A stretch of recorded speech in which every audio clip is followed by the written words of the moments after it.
Thank you. Sisters and brothers, thank you so much for that wonderful welcome and having me here at your conference in Brighton. The GMB conferences have a pretty important memory for me in recent times. After all, it was the very first hustings of the 2015 leadership campaign when we held the hustings at your conference in Dublin. It was an event that certainly changed my life and also changed the lives of many others by allowing for a real and genuine discussion about the kind of future that we all want for our people and for our country. And I really enjoyed that conference and the sense of inclusion and warmth that was there. I also want to thank the GMB for all the support you've given to the Labour Party over many years from its foundation onwards and continue to be that vital part of our movement. And I want to thank Tim Roach, your General Secretary, for everything and all the positive work that he does for the movement. And the other part you might not be so keen on, but I share it with him. I want to thank him for being such a committed Arsenal supporter as well. You see, in one sentence, you can completely divide a conference. Can I bring you back together then? Because there's somebody else who should not go unmentioned, and that's Mary Turner. She was a member of the...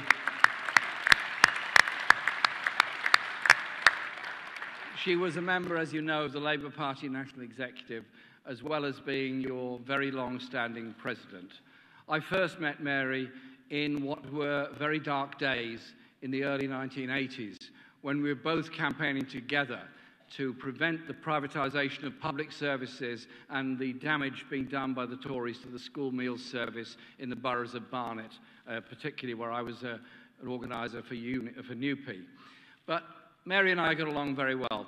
She was a real fighter, campaigner for people, and a true comrade. And I'm sure on behalf of you, I say to Mary and her family, thank you for all that you did for our movement during your long and wonderful life.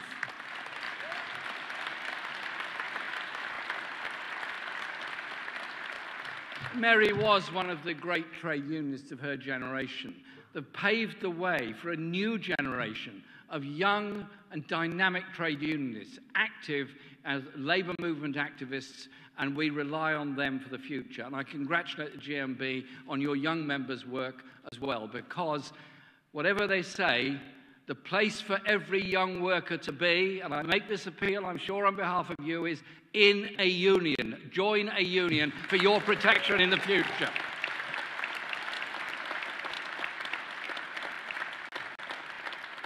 Our party, Labour, is no longer just a political party in Parliament, but a genuine mass movement of people across the UK, brimming with energy and ideas about how to transform our society for the better. We have fantastic new initiatives, such as our community organising unit, getting people organised in their local communities around the issues that matter to them: wages, housing, safer streets, better youth facilities, all the things that strong and vibrant communities need. And we have new types of political events, such as the Labour Live Festival, which is happening next week on the 16th of June. We'll have musicians, speakers, I'm a speaker, not a musician, activists, trade unionists, all coming together in one place to learn from each other, but also to enjoy ourselves while reflecting on how Labour has come on as a movement. The GMB is providing its members with tickets. The code should have been emailed to all of you, telling you how to redeem them. I would encourage you all to do so. Don't miss out. Join us next week for Labour Live. As a lifelong trade unionist myself, I know how necessary your strengths and how vital it is when we're in government. Your strength to empower and organise workers will, alongside a Labour government, challenge the powerful and transform and change our society and economy. And you'll keep us honest, making sure we're a government that actively invests in jobs, housing, the National Health Service, our children's education. Because we need a government that includes everybody and excludes nobody, ensuring investment in every community in the UK to encourage a high-wage, high-skill, secure jobs, full employment for all. And it must be a government that ends the continual privatisations and deregulations of the past 30 years, which has allowed a tiny elite to grow obscenely rich on the back of everybody else. Look at the water industry, which was privatised in England and Wales by the Thatcher government in the late 1980s. I remember it well. I was in Parliament at the time. I opposed the move then, and I oppose it still. Whichever way you look at it, the privatisation of water has failed and been an unpopular experiment. It's been bad for workers in the industry, bad for bill payers. The only people it hasn't been bad for are rich shareholders who extract huge amounts in dividends and interest payments on the back of household bills. So it's clear that we must take back control of water in the UK, just as we must take back control of other vital utilities and industries such as energy, the railways and Royal Mail.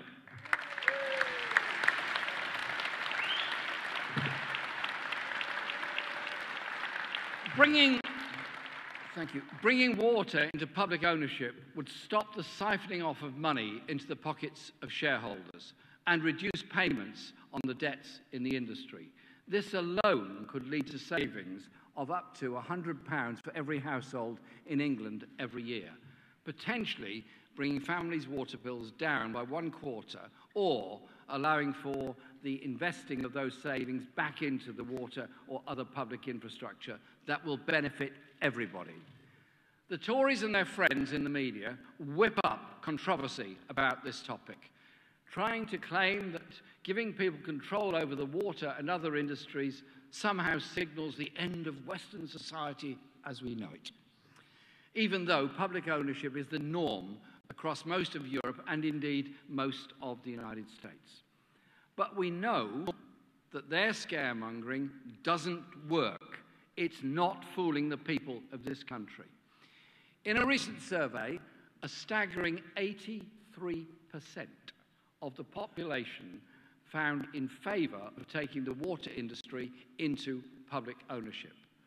And it's no wonder when you consider that bills have risen by 40% in real terms since privatisation. Tories insisting that water and other utilities can't be run by and for the public are trapped. They're trapped in an outdated, irrelevant worldview that serves the interests of the few. And you can see why that elite few would do everything to make sure that nothing changes. In the last decade alone, the private water companies have paid out nearly £18 billion in dividends to shareholders. That's the equivalent of £750 for every household. And it gets worse. 3 of the 9 water and sewage companies, Anglian, Severn Trent and Yorkshire, paid out more in dividends than they received in pre-tax profits. So those companies are borrowing money to pay their shareholders bigger profits, and the public are being forced to pay the interest on the debt on their borrowing. When we say that our economy is rigged, this is exactly what we mean. That's why Labour is offering public ownership of water and other industries with profits fed back to consumers in reduced prices and bills and or reinvested in infrastructure. Public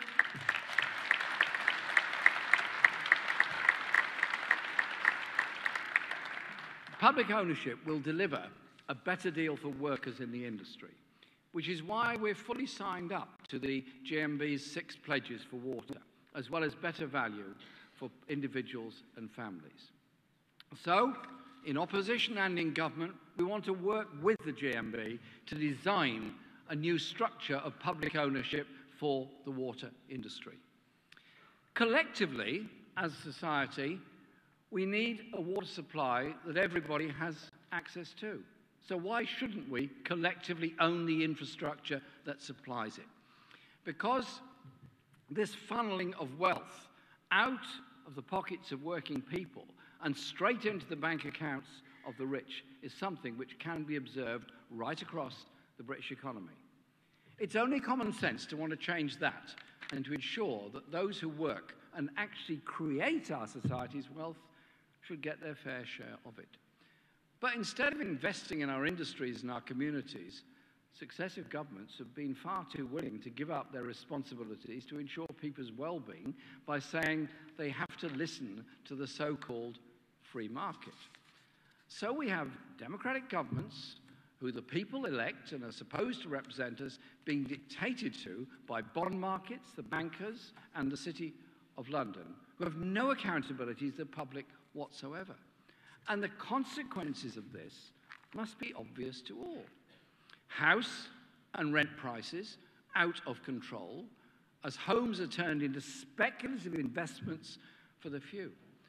Our NHS and its staff struggling as it's underfunded, broken up and sold off piece by piece. People's pay falling as trade unions are held back from organising. The longest decline in living standards in this country since the 19th century. And British industry on its knees as governments have repeatedly refused to support it. These are symptoms of a failing, rigged economy that's running down people's living standards and running down our society. And there are new threats to jobs and prosperity, both here and abroad. US President Donald Trump's latest unilateral steel tariffs are wrong. The Trump tariffs risk hurting workers in the United States and around the world by sparking a tit-for-tat retaliation.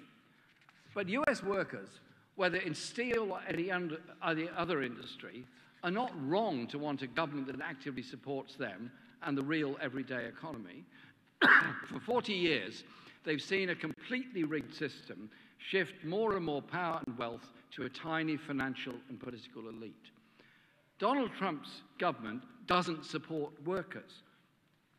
Trying to hold back the tide with one hand and giving eye-watering handouts to the super rich with the other is no substitute for a government taking a proactive role in modernizing and upgrading industry so that it's cleaner, more efficient, and works for the many, not the few.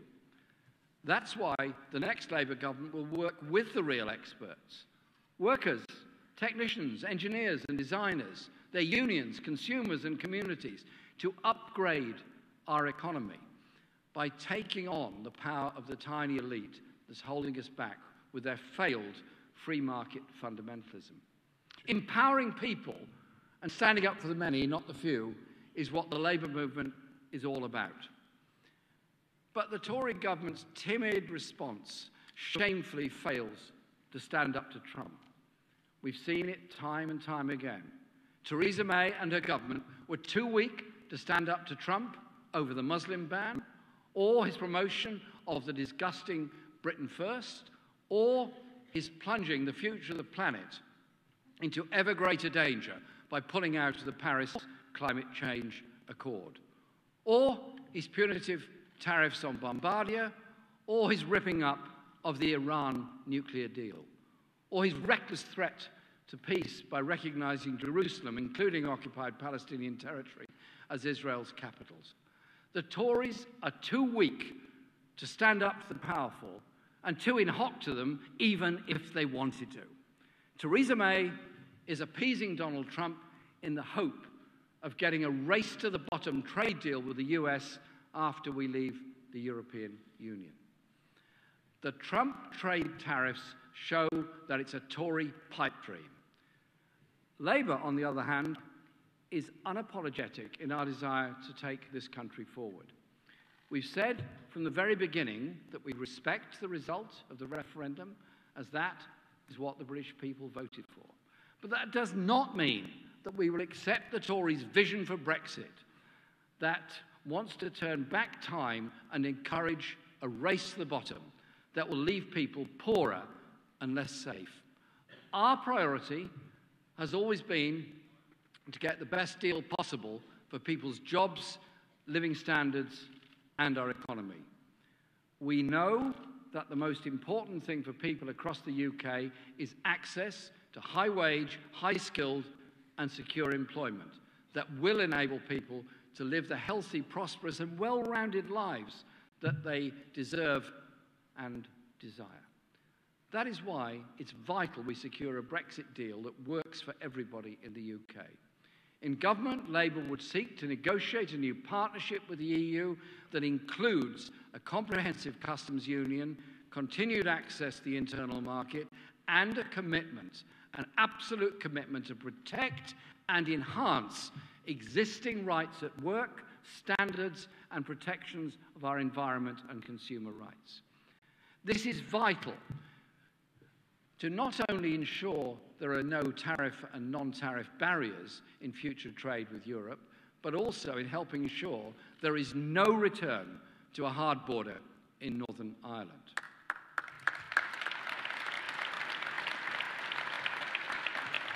Of course, the option of a new UK customs union with the EU would need to ensure the UK has a say in future trade deals, and any future single market relationship would also need to come with assurances, clarifications, and even potential opt-outs to ensure that future EU rules will not impede our commitment to public spending and investment in our economy. However, we are confident that under Labour we can build a new relationship with the EU that can help deliver our transformative programme and build an economy for the 21st century. I know some people are calling for Labour to support a Norway-style model, but we must understand that a Norway model is specifically designed to serve the interests of Norway and would not work for the UK. Labour wants the UK to have a better deal with Europe than the Norway model offers, and this includes continued single market access. We shouldn't just settle for the status quo. Instead, we need a deal that is fit for the 21st century. Because the status quo isn't good enough for people, for families, or the economy as a whole. We need to move forward, and to do that, we must be proactive. If there's not enough jobs, we must create those jobs. If people aren't paid well, we must legislate to ensure that they are. If investment is helping speculators and gamblers, but not people who make and create things, then the government must invest. Because at the moment, the government is completely refusing to support jobs and industry that people need. Take, for example, shipbuilding. The Tories are trashing a long and proud tradition of shipbuilding in the UK by farming out government contracts overseas. It is a terrible mistake being made by this government, turning its back on our industry, local economies, and on the working people of those communities. That's why Labour is proud to support the GMB's campaign to ensure the government's upcoming order for 3 new ships for the Royal Fleet Auxiliary are built here in domestic shipyards.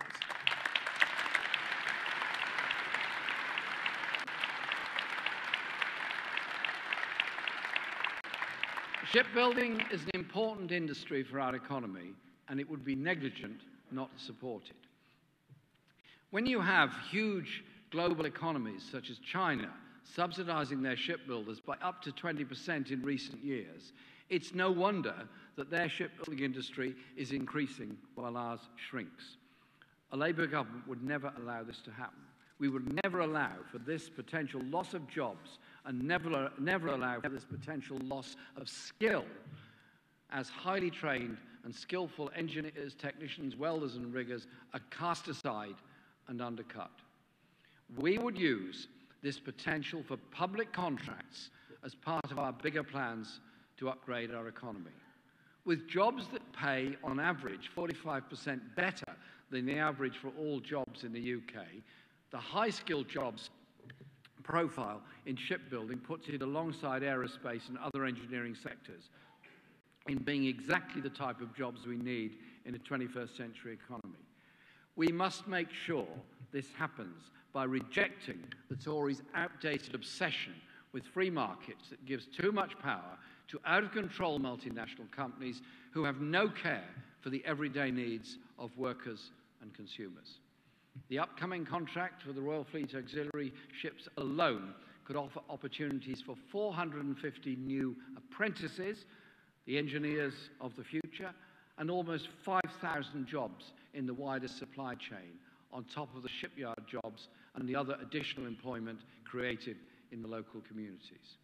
Your union, the GMB, has estimated that the total shipbuilding workforce are paid about £1 billion annually, 238 million of which is returned to the Exchequer in taxes, money which goes to fund our National Health Service, our children's schools, and money that would be lost if the government sent the contract overseas. The opportunity for this investment is obvious.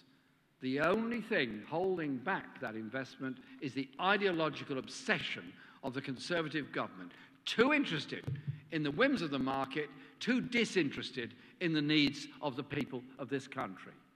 Why waste this chance for more high-wage jobs for people in our society who are currently stuck on low-pay or zero-hours contracts? I ask the question. Let's take the opportunity now.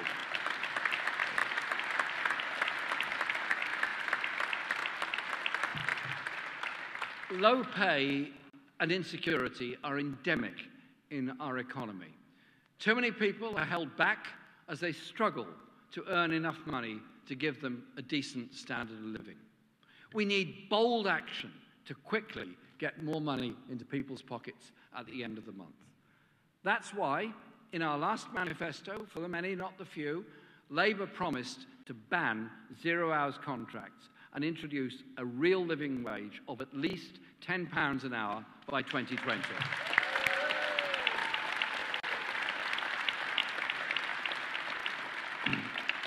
And that's why today, here in Brighton, I'm announcing that the Labour Party, under our new General Secretary, Jenny Formby, is committing to pay all our staff at any level in our organisation no less than £10 an hour.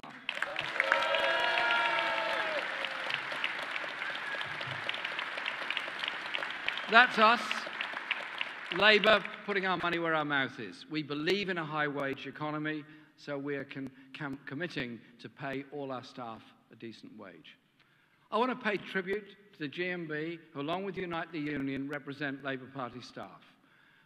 You've raised this issue in the Labour Party itself, and along with many other trade unions and campaigning bodies, you're leading the fight across our economy for decent pay for all. So, Conference, in many ways, this development in the Labour Party itself reflects how a future Labour government will continue to work with the trade union movement. We'll work with you to transform our scandalous economy that allows the richest to luxuriate in wealth and power, while the majority are denied the full fruits of the work they do. We will change the British state from one that holds people back to one that invests in education, in healthcare, in housing, and in our future, by handing power to communities and workers. But, Conference, none of this will be possible without your help. The power of the Labour movement, but also of Labour governments, lies in the strength of our members and our trade union affiliates. We rely on as many people as possible being as active as they can, spreading our message and making sure our arguments are known. You know, many of the media don't always carry our message very accurately. So it's up to us to do it on their behalf instead and make sure our co-workers and others understand what our policies are, what our hopes are, and what our demands are. And we all rely on trade unionists to fight to get the best possible deal for their members and all workers. We have to have confidence, not just in ourselves, but also in the people of this country, for too long been ignored.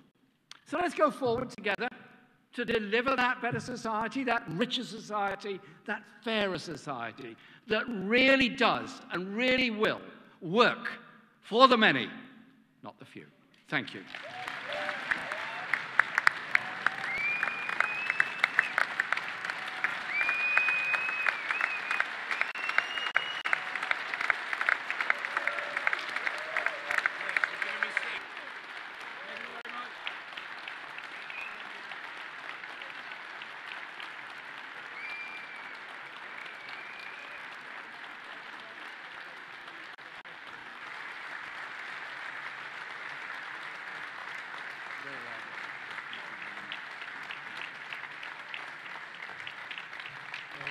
Brilliant. It says good luck afterwards.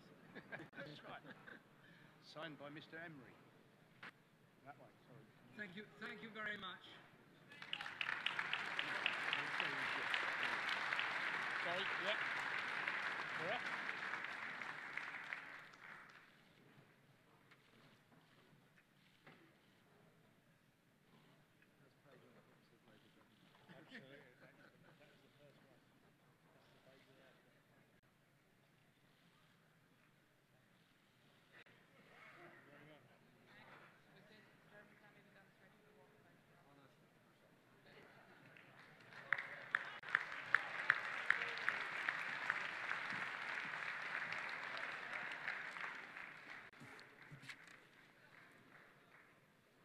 Colleagues, as you have probably just seen by now, GMB has launched a campaign to put the water industry back into public hands. And you have heard Jeremy back our call to take back the tap. Jeremy and Tim will now sign our pledges and have a photograph with GMB reps from the water industry. And I will remind other delegates that Jeremy will be available for photographs outside the conference hall if anyone would like a photograph with him. Oh, sorry. Straight after that, he'll be going out. You can go out and have your photograph taken.